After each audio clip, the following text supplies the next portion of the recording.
Hey everyone, it's the Caveman here. I wanted to do a quick video on how to parallel process, but also if you know how to parallel process, how to parallel process better.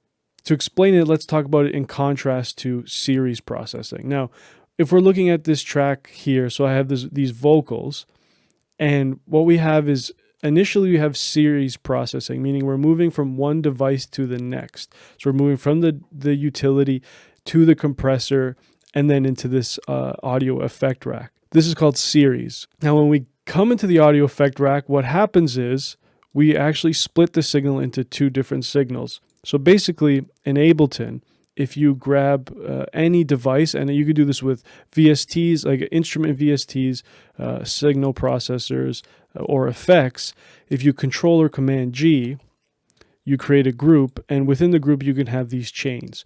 Now you could do this to create layers for your synths.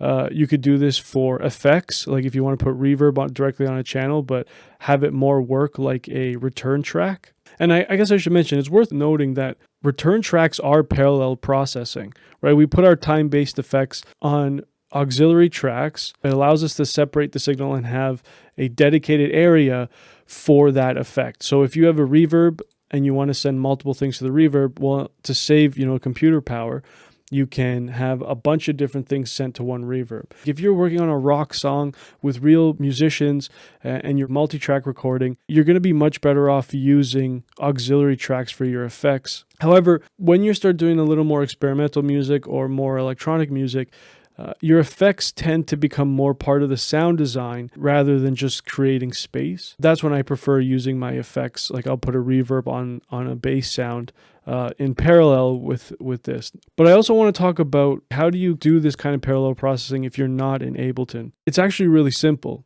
You really just need to have two tracks. If you're on a slow computer, if you don't have updated hardware, this might cause you an issue because you're going to have to double up tracks, triple up tracks, and that's just going to eat up a lot of your CPU. If you bounce it to audio and then you duplicate it, it's going to be a lot easier than trying to do it within MIDI. But basically what I have set up here is trying to mimic that, pretending that we're not in Ableton. And notice I have a mono channel and a wide channel. And then I have this channel here, which is a 50-50. So what you might notice is a lot of devices, whether in Ableton or in other DAWs, have a dry wet knob. And that is a very quick way to get parallel processing, right? Because you put a processor or an effect on the channel and you bring the dry wet to about 50%. You're getting 50% of the dry signal, 50% of the wet signal. The only problem with that is you're losing 50% of each, right? It works really well for parallel compression. But for other things, or even saturators, it works really nice. Like if you really want to oversaturate the sound and then just bring a little bit of it in. So we're going to start with this mono sound here and take a listen to it.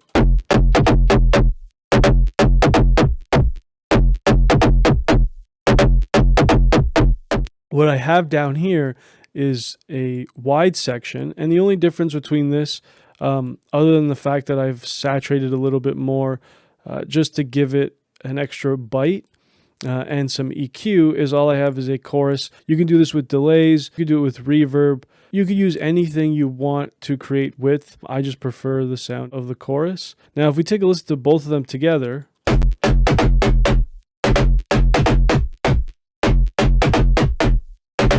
now, depending on your settings for how fast the rate is and things like that, the amount, you'll get different results, of course, but that's not what we're focusing on. We want to focus on the fact that we just have a lot of width now. And when we sum it back to mono, we still get some phasing issues happening in the highs, but because we've separated we separated them and we're doing parallel, full parallel, we have 100% of each sound, not 50% of each. We have a very punchy and mono-compatible sound. Right, and back to stereo. Now what I have here is the 50-50 method. Now the problem with the 50-50 method, you don't have full control like I have here, where I can cut frequencies from the wide layer. And again, whether you're doing this with two tracks or you're in Ableton, you have the ability to do it within one track.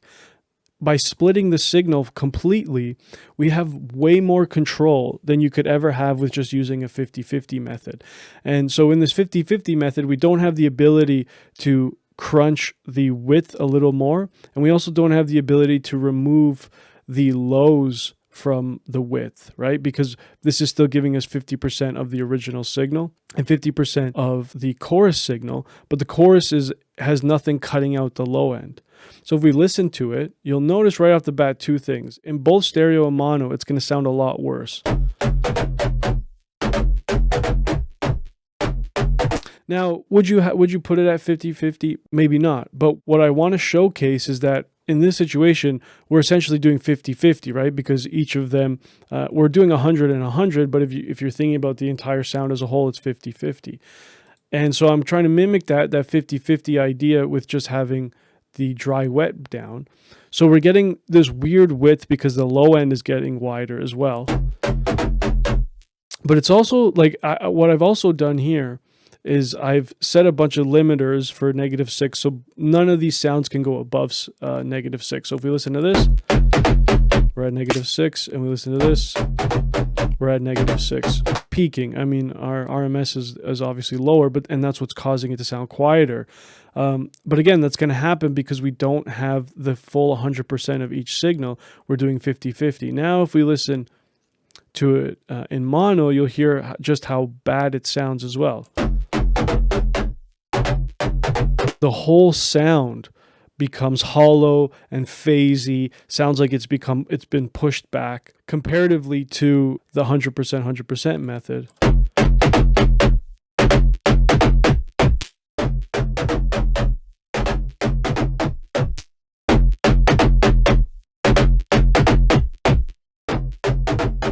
There's no comparison whatsoever. And if I were to do this the Ableton way, what we have here is the single saturation on the dry sound, and then on this chain here, we have everything that was going on before with the double saturation.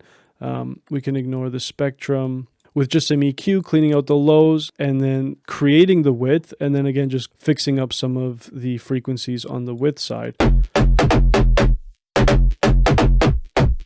We can do these kind of things with vocals as well. You could do this with everything, right? With drums, bass, your melodies. It really doesn't matter. Parallel processing, it's just a general idea of how to process your sounds.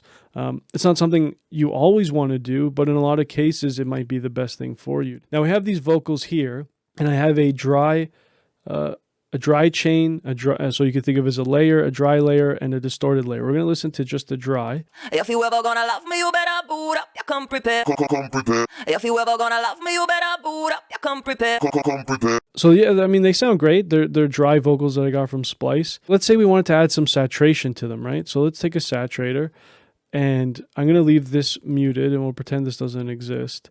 Okay, so we start saturating the vocals. If you ever gonna love me, you better. And you notice very quickly, If you ever gonna love me, as soon as we start getting some of the bite of the saturator, we're already saturating too much on the vocals. If you ever gonna love me, you better boot up, you come prepare. Because I mean, everything from 0 to 8, If you ever gonna love me, you better boot up, you come prepare. we're getting some volume, but we're not really getting that saturated, that nice harmonic distortion.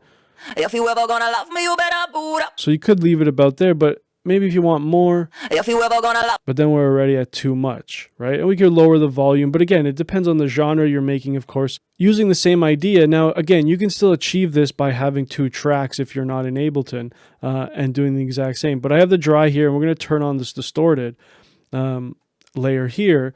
And if we take a listen, all we have is full saturation, so we're distorting the living shit out of it with some OTT to control that after. if you ever gonna love me, you better boot up, you come prepare. So we have all of that bite. If you ever gonna love me, you better boot up. If you ever gonna love me, you better boot up, you come prepare. But we still have the original signal holding strong, right? And depending on how much or how little you want, you just adjust the volume. So if we were to just listen to all of it, obviously it'd be way too much. If you ever Like, kill our ears, right? So you can go less than -20, you can go more than -20. But again, it gives you the ability to have more control over your sounds when you're splitting signals into chains or into layers, because now you have the ability to process them separately, EQ them separately, and get them to fit perfectly instead of just using a 50-50 method. I hope this helps some of you understand parallel processing a bit more. If this content helped you at all, please like and subscribe, share it with your friends. It helps more than you know. All the best. I'll catch you guys on the next one.